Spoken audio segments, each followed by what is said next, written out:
আমার প্রিয় ছাত্রছাত্রী, গতকাল এর আগের ক্লাস আমরা জীববৈচিত্র্যের গুরুত্ব পর্যন্ত শেষ করেছিলাম। আজকের আমাদের আলোচনার বিষয়বস্তু শুরু হবে জীববৈচিত্র্যের হটস্পট থেকে। আমরা আগের দিন জীববৈচিত্র্য সম্পর্কে আলোচনা করেছি এবং সেখানে আমরা দেখেছি যে এই পৃথিবীতে যে সুবিশাল জীবভাণ্ডার গড়ে উঠেছে, উদ্ভিদ প্রাণী যে বিভিন্ন প্রজাতি বিবর্তনের ধারায় পৃথিবীতে গড়ে উঠেছে, সেই বিভিন্ন প্রজাতির সমাহারকেই বলা হয় পৃথিবীর জীববৈচিত্র্য। পৃথিবীর এই জীববৈচিত্র্য মানুষ সহ সমস্ত জীবের কাছে খুব গুরুত্বপূর্ণ একটি বিষয়, কারণ এই জীববৈচিত্র্যের জন্যই আজ আমরা আমাদের খাদ্য, বাসস্থান, প্রাকৃতিক ভারসাম্য খুব চমৎকারভাবে আমরা পূরণ করতে পারছি। পৃথিবীর এই জীববৈচিত্র্যের নিরিখে পৃথিবীতে এমন এমন কিছু অঞ্চল দেখা যায় যে সমস্ত অঞ্চলে বেশ কিছু প্রজাতি সংখ্যায় বেশ কিছু থাকলেও শুধুমাত্র সেই অঞ্চলেই সীমাবদ্ধ থাকে। পৃথিবীর অন্যত্র সেই সমস্ত প্রজাতিকে আর দেখা যায় না। পৃথিবীর এই রকম কোনো বাস্তুতান্ত্রিক অঞ্চল যেখানে বেশ কিছু প্রজাতির উপস্থিতি পাওয়া যায়, যে প্রজাতি পৃথিবীর অন্যত্র আর পাওয়া যায় না, এই রকম পৃথিবীর কোনো একটি নির্দিষ্ট এলাকায় যখন অনেক প্রজাতি শুধুমাত্র সেই এলাকাতেই বসবাস করে, তখন সেই এলাকাকে বলা হয় জীববৈচিত্র্যের হটস্পট। এটি একটি খুব গুরুত্বপূর্ণ এলাকা, যে এলাকার কোনো রকম ক্ষতি হয়ে গেলে আমরা পৃথিবীর অনেক গুরুত্বপূর্ণ প্রজাতিকে চিরতরে আমরা হারিয়ে ফেলব। হটস্পটের এই ধারণাটি ব্রিটিশ বিজ্ঞানী মায়ার্স 1988 খ্রিস্টাব্দে দ্য এনভায়রনমেন্টালিস্ট নামক পত্রিকায় সর্বপ্রথম প্রবর্তন করেছিলেন। তারপর এটি পৃথিবীর পরিবেশ বিজ্ঞানীদের কাছে ভীষণভাবে সমাদৃত হয়। কোনো একটি হটস্পট হওয়ার প্রাথমিক শর্ত হল সেই এলাকার জীব সম্প্রদায়কে, প্রজাতিকে এন্ডেমিক হতে হবে। এন্ডেমিক প্রজাতি বলতে বোঝায় কোনো একটি বিশেষ ভৌগোলিক অঞ্চলে বিন্যস্ত স্থায়ীভাবে সীমাবদ্ধ প্রজাতি। যেমন বলা যায় যে মুগা রেশম কেবল অসম রাজ্যেই পাওয়া যায়, সেই জন্য মুগা রেশম ওই অসম রাজ্যের বাস্তুতন্ত্রের একটি এন্ডেমিক প্রজাতি। তো হটস্পটে সাধারণত যে এলাকাকে হটস্পট করা হয়, সেই এলাকায় এই রকম বহু সংখ্যক এন্ডেমিক প্রজাতি পাওয়া যায়, যে প্রজাতিগুলোকে পৃথিবীর অন্যত্র পাওয়া যায় না। ফলে সেদিক থেকেই হটস্পট জীববৈচিত্র্যের কাছে একটি খুবই গুরুত্বপূর্ণ বাস্তুতান্ত্রিক এলাকা। সারা পৃথিবীতে পরিবেশ বিজ্ঞানীরা মোট 34টি বিভিন্ন অঞ্চলকে হটস্পট এলাকা হিসেবে চিহ্নিত করেছেন, যে এলাকায় পৃথিবীর অনেক গুরুত্বপূর্ণ জীব সম্প্রদায় বসবাস করে। আমাদের ভারতেও বা ভারতের কিছু অংশ নিয়ে বা সম্পূর্ণ ভারতের মধ্যে বা ভারতের কিছু অংশ নিয়ে এরকম 4টি হটস্পট অঞ্চল রয়েছে, যে হটস্পট অঞ্চলগুলি ভারতের মধ্যে বা ভারতের কিছু অংশ তার সঙ্গে সংযুক্ত রয়েছে। এই 4টি হটস্পট কী কী? এই 4টি হটস্পট হলো পূর্ব হিমালয় অঞ্চল, পূর্ব হিমালয়ের পার্বত্য অঞ্চল, সেখানে গভীর অরণ্যে যে সমস্ত জীব সম্প্রদায় বসবাস করে তাদেরকে নিয়ে গড়ে উঠেছে। ইন্দো বার্মা এলাকা, পশ্চিমঘাট ও শ্রীলঙ্কা এলাকা, সুন্দাল্যান্ড।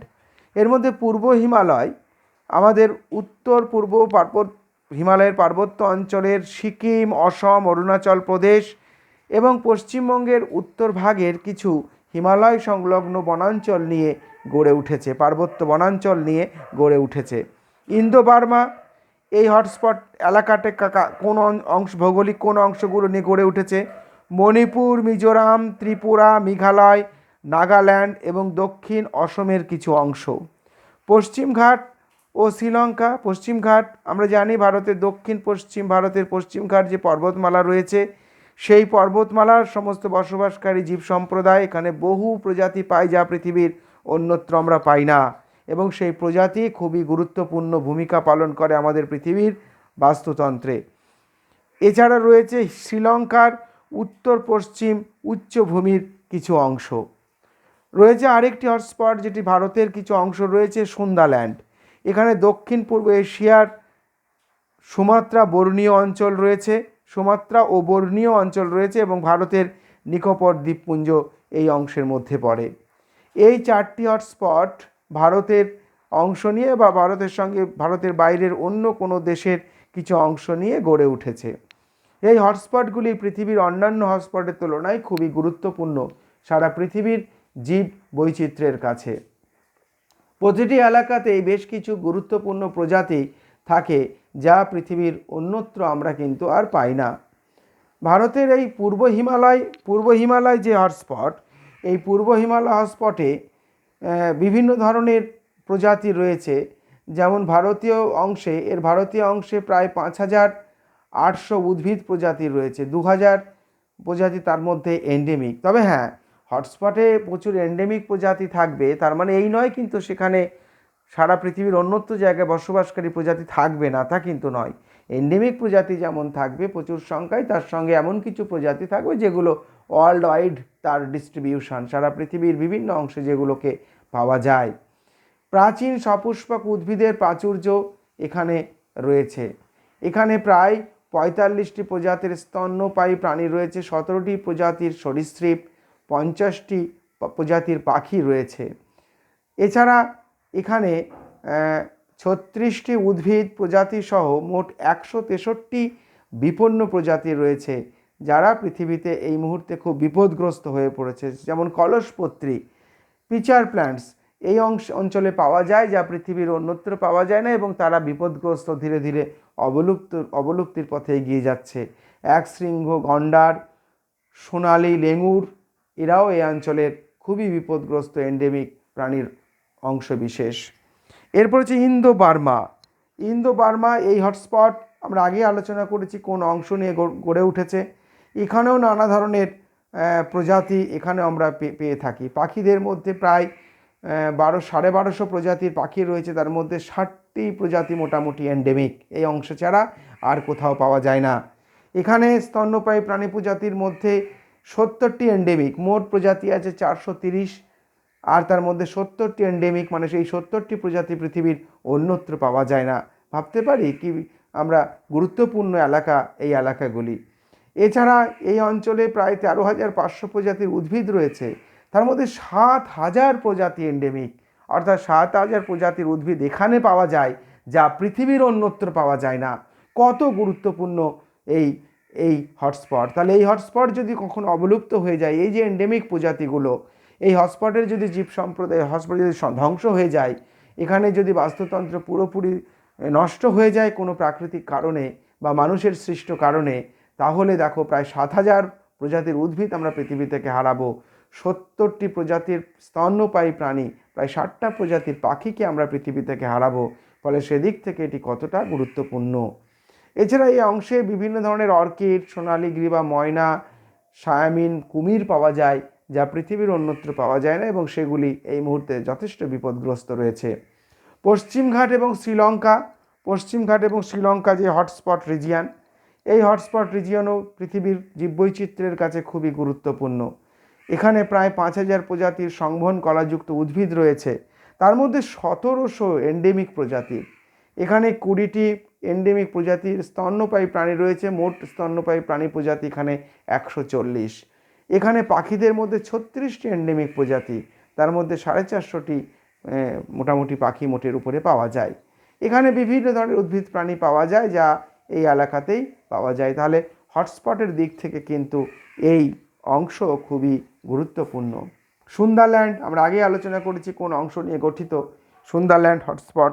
এই সুন্দরল্যান্ড হটস্পট এখানে প্রায় 25,000 প্রজাতির উচ্চ শ্রেণীর অ্যাঞ্জিওস্পার্ম, জিমনোস্পার্ম অর্থাৎ সংবহন কলাযুক্ত উদ্ভিদ পাওয়া যায়, যার মধ্যে 15,000 এন্ডেমিক প্রজাতি। এখানে স্তন্যপায়ী প্রাণীদের মধ্যে 170টি প্রজাতি এন্ডেমিক। ভাবা যায় কি গুরুত্বপূর্ণ হটস্পট রিজিয়ান।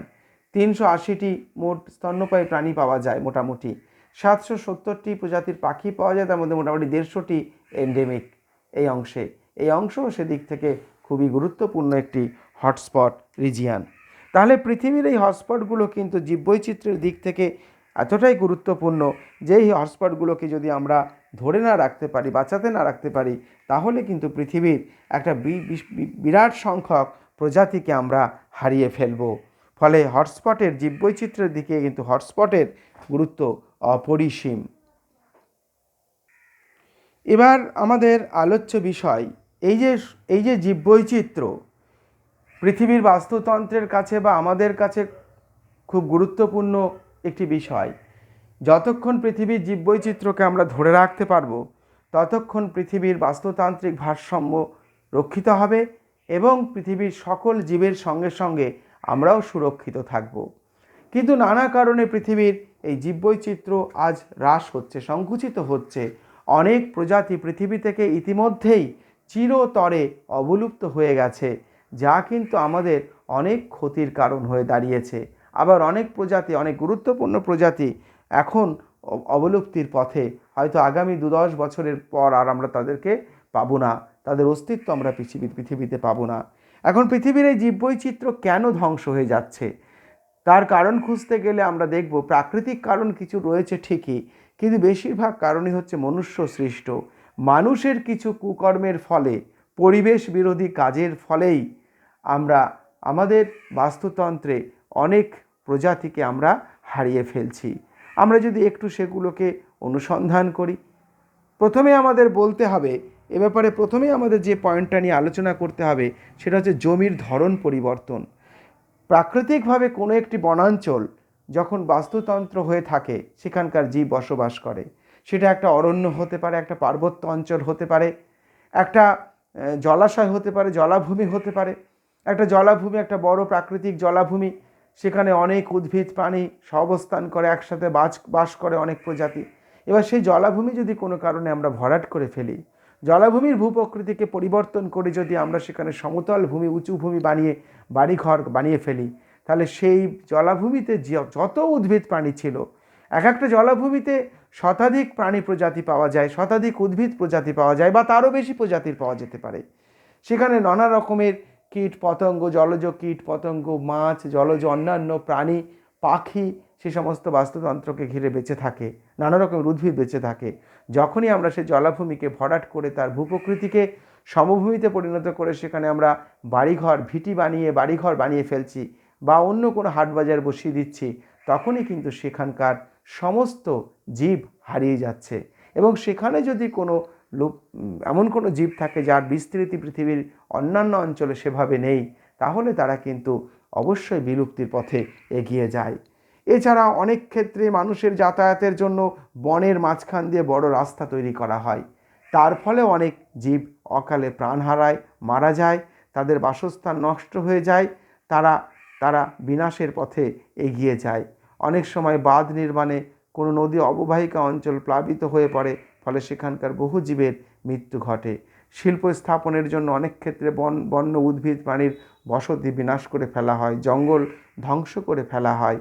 অর্থাৎ এই যে জমির প্রকৃতির আমরা বদল ঘটিয়ে অরণ্যকে ধ্বংস করে নগর তৈরি করছি, রাস্তা তৈরি করছি, আমরা শহর, বহুতল বাড়ি তৈরি করছি, শিল্প কারখানা গড়ে তুলছি, জলাভূমিকে ভরাট করে আমরা সেখানে আধুনিক শহর ব্যবস্থা, হাট বাজার, বহুতল ফ্ল্যাট গড়ে তুলছি। এর ফলে যে জমির প্রকৃতি পরিবর্তন হচ্ছে, তার ফলে আমরা বহু জীব প্রজাতিকে পৃথিবী থেকে হারাচ্ছি। এর পরের পয়েন্ট নিয়ে আলোচনা করতে গেলে আমাদের অবশ্যই চোরা শিকার নিয়ে আলোচনা করতে হবে। এখন পৃথিবীর সব প্রজাতিরই গুরুত্ব রয়েছে, কিন্তু পৃথিবীতে যে প্রজাতির সংখ্যা খুবই কম এবং যে প্রজাতিকে মানুষ তার চাষ করে না, তাকে তো খাদ্য হিসেবে ব্যবহার করা যায় না। যেমন পোলট্রি পার্ট, মুরগিকে খাদ্য হিসেবে মানুষ ব্যবহার করলে কোনো অপরাধ নেই, কারণ এটাকে খাদ্যের জন্য মানুষ চাষ করে তার বহু উৎপাদন করে। কিন্তু যদি মানুষ হরিণের মাংস খেতে শুরু করে, তাহলে হরিণ তো পৃথিবী থেকে অবলুপ্ত হয়ে যাবে, কারণ হরিণের সংখ্যা পৃথিবীতে সীমিত, তাই হরিণের মাংস খাওয়া নিষিদ্ধ। মানুষ যদি বাঘ শিকার করতে শুরু করে, বাঘ মেরে ফেলে, হাতি মেরে ফেলে, গন্ডার মেরে ফেলে, তাহলে তো সেগুলির সংখ্যা ক্রমশই কমে যাবে। এখন এখানে একদল মানুষ আছে, এগুলো আইন করে বন্ধ করা হয়েছে ঠিকই, কিন্তু তাও একদল মানুষ আছে যারা অরণ্যে চুরি করে ঢোকে, নানা ধরনের অস্ত্র, আগ্নেয়াস্ত্র দিয়ে তারা বিভিন্ন প্রাণীকে হত্যা করে, বাঘ হত্যা করে তার চামড়া বিক্রি করে উঁচু দামে। একদল বিলাসবহুল ধনী মানুষ রয়েছে যারা এগুলিকে ক্রয় করে বহু মূল্যে, ফলে এগুলি তারা তাদের কাছে বিক্রি করে অর্থ উপার্জন করে। অনেক সময় চোরার শিকারীরা হাতি মেরে হাতির দাঁতকে লুণ্ঠন করে এবং সে হাতির দাঁত দিয়ে যা তৈরি হয় তা বহু মূল্যবান, মানুষের কাছে সমাদৃত। এইভাবে গন্ডারের চামড়া, কুমিরের চামড়া ইত্যাদি এই সমস্ত প্রাণীদের হত্যা করে সেগুলিকে বেআইনিভাবে তাদের বিভিন্ন কিছু বানিয়ে ব্যবসা করা হয়। ময়ূরের পালক তার মধ্যে পড়ে। ফলে এইভাবে অনেক প্রাণীকে চুরি করে হত্যা করার ফলেও কিন্তু অনেক জীব পৃথিবী থেকে হারিয়ে যাচ্ছে। পরের পয়েন্ট হিসেবে আলোচনা করতে গেলে আমাদের বিশ্ব উষ্ণায়ন, জলবায়ুর পরিবর্তন এবং দূষণ, এই গুরুত্বপূর্ণ দুটো পয়েন্টকে একসাথে আমাদের আলোচনা করতে হয়। আমরা জানি বর্তমান সময়ে মানুষের নানা কারণে পৃথিবীতে বাতাসে কার্বন ডাই অক্সাইড এবং অন্যান্য গ্রিনহাউস গ্যাস বেড়ে যাচ্ছে। তার ফলে পৃথিবী উষ্ণ হচ্ছে। পৃথিবী যত উষ্ণ হচ্ছে তত মেরুর বরফ গলে গিয়ে সমুদ্রের জলতল উঁচু হয়ে যাচ্ছে, অনেক স্থলভাগ জলমগ্ন হয়ে যাচ্ছে, ফলে সেখানকার প্রজাতি বাসস্থান হারাচ্ছে। ফলে বিশ্ব উষ্ণায়নের ফলে এইভাবে অনেক ডাঙার প্রাণী তার বাসস্থান হারাচ্ছে। সেই সঙ্গে সঙ্গে জলবায়ুর পরিবর্তন ঘটছে, পৃথিবীর বৃষ্টিপাত, বায়ু প্রবাহের পরিবর্তন ঘটছে উষ্ণতার পরিবর্তনের ফলে। আর জলবায়ুর পরিবর্তন ঘটলেই বিভিন্ন কোনো নির্দিষ্ট জলবায়ুতে যে সমস্ত জীব বেঁচে থাকে তারা তাদের বাসস্থানকে হারাচ্ছে, তারা কিন্তু আর সেখানে বেঁচে থাকতে পারছে না। ফলে বিশ্ব উষ্ণায়ন, দূষণ, জলবায়ুর পরিবর্তন ঘটিয়ে পৃথিবীতে কিন্তু অনেক জীববৈচিত্র্যের বিনাশ ঘটাচ্ছে, অনেক প্রজাতির বিনাশ ঘটাচ্ছে। আমরা দূষণ পাঠে দেখেছি যে কীভাবে বায়ু দূষণ হচ্ছে, কীভাবে জল দূষণ হচ্ছে, কীভাবে মৃত্তিকা দূষণ হচ্ছে, শব্দ দূষণ হচ্ছে, তেজস্ক্রিয় দূষণ হচ্ছে। এই সমস্ত দূষণই পৃথিবীর বহু জীবের মৃত্যুর কারণ হচ্ছে, বহু জীবের বাসস্থান ধ্বংসের কারণ হচ্ছে। পরিবেশ এমনভাবে পরিবর্তন হয়ে যাচ্ছে যে বহু জীব আর এই পরিবর্তিত পরিবেশে নিজেদেরকে খাপ খাইয়ে নিতে পারছে না, ফলে তারা মারা যাচ্ছে, পৃথিবী থেকে অবলুপ্ত হয়ে যাচ্ছে। ফলে বিশ্ব উষ্ণায়ন, জলবায়ুর পরিবর্তন এবং দূষণও পৃথিবীর জীববৈচিত্র্য হ্রাসের একটি অন্যতম কারণ। আর এই পুরোটাই মনুষ্য সৃষ্ট। মানে আমরা এতক্ষণ পর্যন্ত 4টে কারণ আলোচনা করলাম, সবটাই মনুষ্য সৃষ্ট। এরপরে যে সম্পদের অতি ব্যবহার, এটাও মনুষ্য সৃষ্ট। মানুষ প্রাকৃতিক সম্পদের ব্যবহার অনেক বেশি করে, অনেক জঙ্গল কেটে তার কাঠ লুণ্ঠন করে কাঠের আসবাবপত্র, কাঠের বিভিন্ন জিনিস উৎপাদনে মানুষ অনেক বেশি উৎসাহী রয়েছে, ফলে তার ব্যবহার বেশি। কয়লা খনিজ তেলের বর্তমান আধুনিক সমাজে ব্যবহার বেশি হচ্ছে, ফলে তারও অবলুপ্তি ঘটছে। সর্পগন্ধা, ঘৃতকুমার ইত্যাদি ভেষজ উদ্ভিদের ব্যবহার বৃদ্ধির জন্য, উৎপাদনের তুলনায় তার ব্যবহার বৃদ্ধির জন্য তারাও পৃথিবী থেকে অবলুপ্ত হয়ে যাচ্ছে। আসলে প্রাকৃতিক সম্পদের উৎপাদনের সঙ্গে সম্পর্ক রেখে, অনুপাত রেখে আমাদের যদি ব্যবহার আমরা না করি, সম্পদের যদি অতিরিক্ত ব্যবহার করি, তাহলে অনেক প্রজাতি কিন্তু পৃথিবী থেকে হারিয়ে যাবে। এরপর হচ্ছে প্রাকৃতিক দুর্যোগ। এই প্রাকৃতিক দুর্যোগ অনেকটা প্রাকৃতিক কারণ। এখানে মানুষের কারণে প্রভাবে প্রাকৃতিক দুর্যোগের সংখ্যা বৃদ্ধি পায় ঠিকই, কিন্তু অনেক প্রাকৃতিক দুর্যোগ আছে যেটি মানুষের পুরোপুরি দায় নয়, সেটি প্রাকৃতিক নিয়মেই ঘটে থাকে। যেমন বড় রকমের ঝড়, যদিও ঝড় সৃষ্টির জন্য বিশ্ব উষ্ণায়ন একটি গুরুত্বপূর্ণ কারণ। বড় রকমের বন্যা, ভূমিকম্প, সুনামি, তুষারপাত ইত্যাদির ফলেও পৃথিবীর বিস্তীর্ণ জলভাগ, স্থলভাগ, পার্বত্য অঞ্চলের জীবের বাসস্থান পুরোপুরি ধ্বংস হয়ে যায়, অনেক প্রজাতি পৃথিবী থেকে অবলুপ্ত হয়ে যায়। বহিরাগত প্রজাতির অনুপ্রবেশ, অনেক সময় পৃথিবীতে বাইরের কোনো স্থান থেকে, বাইরের দেশ থেকে অনেক প্রজাতির প্রবেশের ফলে দেখা যায় দেশীয় অনেক প্রজাতি তারা আর তাদের সঙ্গে কম্পিটিশন করে বেঁচে থাকতে পারে না। যেমন আমাদের নিজেদের দেশের এক প্রকার আরশোলা, যার বিজ্ঞানসম্মত নাম ব্ল্যাটা ওরিয়েন্টালিস, এই প্রজাতি ভারতবর্ষে আগে প্রচুর ছিল, কিন্তু এখন বর্তমানে বিলুপ্ত হয়ে যাচ্ছে। এই প্রজাতি বিলুপ্ত হয়ে যাচ্ছে বিভিন্ন গম টম বা অন্য কোনো কিছুর সঙ্গে বিদেশ থেকে আগত আরশোলার ডিম থেকে। আরশোলার যখন আমেরিকান আরশোলা, পেরিপ্ল্যানেট আমেরিকানা ভারতে সৃষ্টি হয়েছে, এই পেরিপ্ল্যানেট আমেরিকানার বংশবিস্তার করার ক্ষমতা, বেঁচে থাকার ক্ষমতা ভারতীয় প্রজাতি ব্ল্যাটা ওরিয়েন্টালিসের চেয়ে বেশি। তাছাড়া সম্মুখ প্রতিদ্বন্দ্বিতায় যুদ্ধে ব্ল্যাটা প্ল্যানেটার সাথে পেরে ওঠে না, যার ফলে খাদ্যাভাব, অনেক সময় জীবন সংগ্রাম, পারস্পরিক খাদ্যের জন্য পরস্পরের বিরোধ, লড়াই ইত্যাদি করতে গিয়ে দেখা যাচ্ছে পেরিপ্ল্যানেট আমেরিকানার কাছে ব্ল্যাটা ওরিয়েন্টালিস টিকতে পারছে না, ফলে ব্ল্যাটা ওরিয়েন্টালিস কিন্তু অবলুপ্ত হয়ে যাচ্ছে। ঠিক একই রকম কচুরিপানা, এটি দক্ষিণ আমেরিকা থেকে ভারতে এসেছে, এটা ভারতবর্ষে এসে ভারতের সমস্ত জলভাগকে ঢেকে দিয়েছে, ফলে এর প্রভাবে অনেক প্ল্যাঙ্কটন, অনেক জলজ ভাসমান উদ্ভিদ তারা কিন্তু বাসস্থান হারিয়ে তারা কিন্তু ধ্বংস হয়ে গেছে। একই রকমভাবে ল্যান্টেনা ক্যামেরা, এটা পার্থেনিয়াম, এই উদ্ভিদগুলো বিদেশ থেকে আমাদের দেশে এসে আমাদের দেশের অনেক প্রজাতিকে এরা প্রতিদ্বন্দ্বিতা হারিয়ে ধ্বংস করে দিয়েছে। ফলে এই বহিরাগত প্রজাতির অনুপ্রবেশের ফলেও দেশীয় প্রজাতির অনেক উদ্ভিদ প্রাণী অবলুপ্ত হয়ে যায়। তাহলে এই যে বিভিন্ন কারণ, যে কারণগুলির মধ্যে অধিকাংশই মনুষ্য সৃষ্ট, জমির ধরন পরিবর্তন, চোরা শিকার, বিশ্ব উষ্ণায়ন, জলবায়ুর পরিবর্তন, দূষণ, সম্পদের অতি ব্যবহার, এই গুরুত্বপূর্ণ কারণগুলি সবটাই মনুষ্য সৃষ্ট। প্রাকৃতিক দুর্যোগ পুরোটা মনুষ্য সৃষ্ট না হলেও এর দুর্যোগের প্রভাব বৃদ্ধি পেয়েছে মানুষের কুকীর্তির ফলে। বন্যার প্রভাব বেশি বৃদ্ধি পেয়েছে, ঝড়ের প্রভাব বেশি বৃদ্ধি পেয়েছে, অনেক ক্ষেত্রে মাটি ভূপ্রকৃতি অনুযায়ী বহুতল ফ্ল্যাট বা পার্বত্য অঞ্চলের ঢালে সঠিক বিজ্ঞানকে নিয়ম না মেনে বাড়িঘর তৈরি করলে তার ফলে ধস নেমেও কিন্তু অনেক ক্ষেত্রে বাস্তুতন্ত্রের ক্ষতি হয়ে থাকে, যেটাকে মনুষ্য সৃষ্ট আমাদের বলতে হবে। বহিরাগত প্রজাতির অনুপ্রবেশ এটিও মানুষের মাধ্যমে ঘটলেও এটিও পুরোপুরি প্রাকৃতিক বিষয়ের মধ্যেই আমরা ফেলে দিতে পারি। তাহলে এই সমস্ত বিভিন্ন কারণে আমাদের জীববৈচিত্র্যের কিন্তু ক্রমশ অবলুপ্তি ঘটছে, যেটা আমাদের কাছে কিন্তু খুব বিপদ বা ভয়ের ব্যাপার। তাহলে আজকে আমাদের ক্লাস এই পর্যন্ত থাকলো। আমরা পরবর্তী দিন সুন্দরবন কিভাবে বিপদগ্রস্ত হচ্ছে, সুন্দরবনের বাস্তুতন্ত্র কিভাবে ধ্বংস হচ্ছে, সেই বিষয় নিয়ে আমরা এর পরবর্তী ক্লাসে মিলিত হব। সকলে ভালো থেকো।